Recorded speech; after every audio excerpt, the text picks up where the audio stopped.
we come to a very that whatever website you are doing the business with, or whatever payment option you are taking, it is secure or not.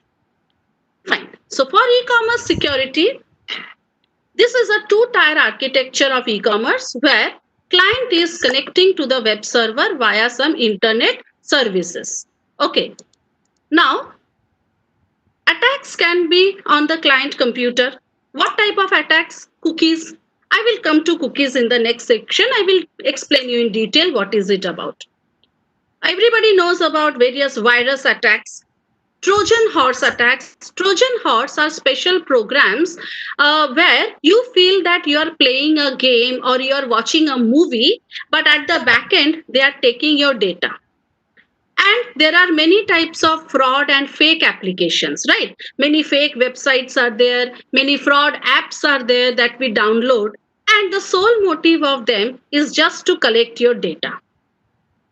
Then, while your data is transferring to the server, attacks can be on the communication channel. Somebody might read your data, somebody might change your data.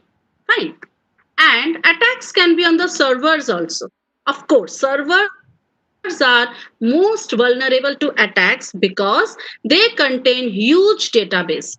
They contain the customer password files, customer information. So many information is there with the servers. So they are most vulnerable to attacks. Let us see how can we ensure the security on the client's computers. Before coming and discussing about security, I would like to discuss a scenario with you all.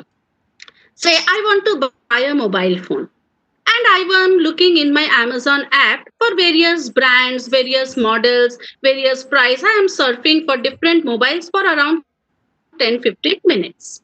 Fine. Now I have closed the app and now I have logged on to Facebook and I am scrolling my newsfeed. Many times it occurs with all of us that suddenly you see some advertisements from Amazon for mobile phones, or maybe you were searching for a vacation. So Make My Trip will give some advertisements, right? And you wonder, how did Facebook came to know that I was searching for mobiles from Amazon, right? So who are they? Who are taking your data? They are cookies. Cookies are variables which take some information about the user and save them. They later pass it on. Fine. I wouldn't say that all cookies are bad. No, they are required. Those who are from IT field, those who are the programmers, they will understand the importance of cookies. They are must in web pages. So I cannot say cookies are bad, but problem is with those third party cookies which are placed by a different websites in the form of pop-ups or advertisements. They come up, you do not realize they have cookies, they track your data and they pass it on. Now, as far as they are tracking your taste, they are recommending you more mobiles, they are recommending you more restaurants, it is fine. But problems will arise when these third-party cookies start taking your confidential data such as passwords, your transaction IDs, your transaction details, etc. Fine. So it is always a very good way to avoid these third-party cookies by blocking them. I will show you how to block the third-party cookies. And knowingly or unknowingly, sometimes we accept the condition and we allow them to take our data. You know how? Whenever you are downloading any app, you click this accept and then the web app gets downloaded. Have you ever read what is written? They want your identity, your contact, your location, means they will track where are you going, what are you surfing, what are you searching, what are you eating, and based on that they will promote, they will give you more and more offers, discounts. Fine. So here we do not have any option.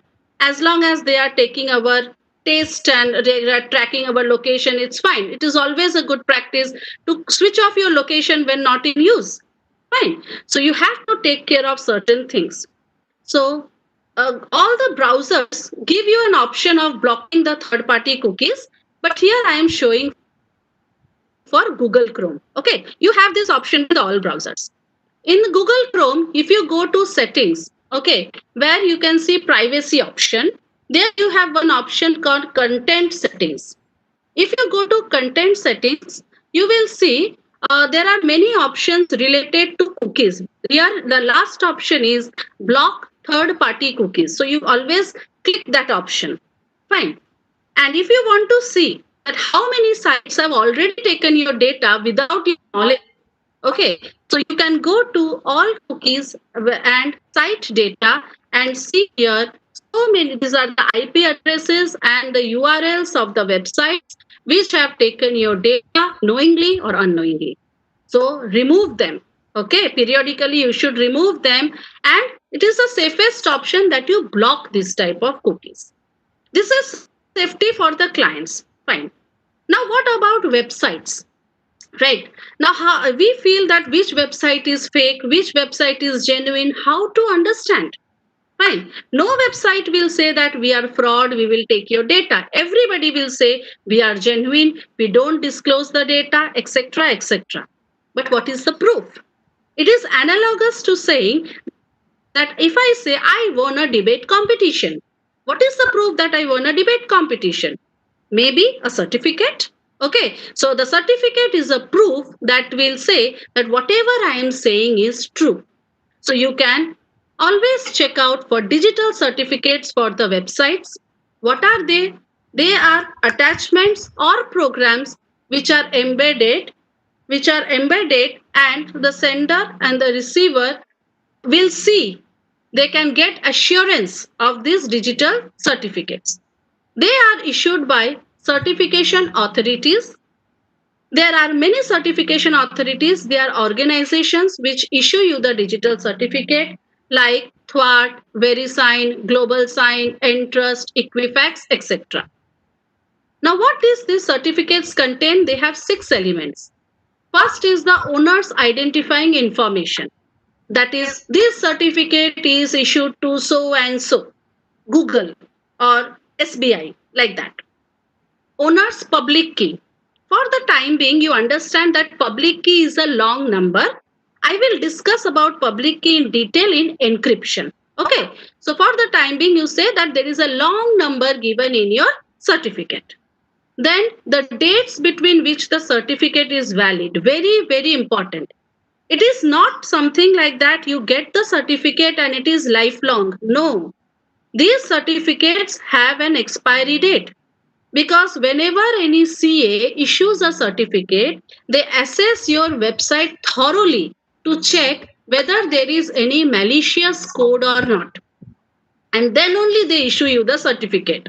So maybe you can get the certificate for a duration of maximum 2 years, and after 2 years you have to get your certificate reassessed, okay, so that you get the new certificate. Then you have the serial number, name, and the digital signature of the issuer who has issued you the certificate.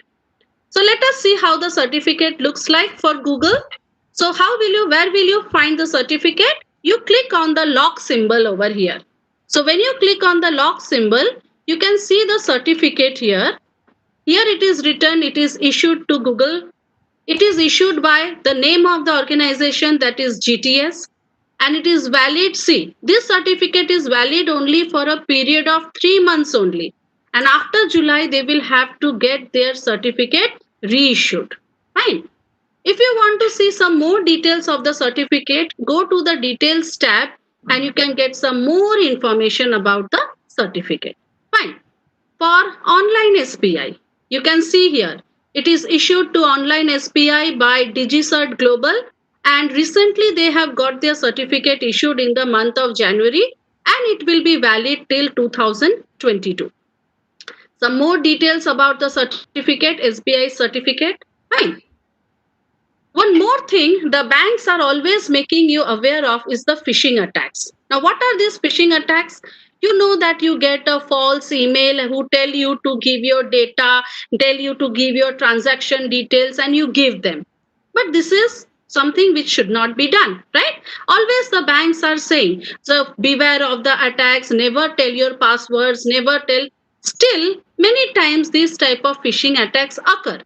See, This is the case of a mail which was received by some customer and from Bank of America. And it is not from Bank of America, it is a fake mail. But it is looking so convincing. And they have written that your debit card is has there is some problem with your debit card, we can see some unusual activity, give your details so that you can continue using your debit card. See, if you look at the URL and everything that they want to forward you, you will definitely get some grammatical mistakes or some problem is there in the link, but we overlook it. Okay, we never check it. And we click it and we end up revealing our confidential data. Phishing attacks are nowadays very popular on mobile phones also. Many of us get some phone calls, okay, madam, your card has been blocked. To unblock, please give us the PIN number, so and so. They are what? They are criminals. They are phone frauds. Never do that. That is called as voice phishing, or it is also called as vishing. Similar SMSs we also receive. You have won $10,000 and you got some so and so offer, right? And give us your bank details. We will put the money in your account. They are what? They are phishing attacks only, fake mails. They are SMS phishing, that is called as smishing. Nowadays, these attackers have become very smart and they are using the COVID-19 stories to cover the phishing attacks. How?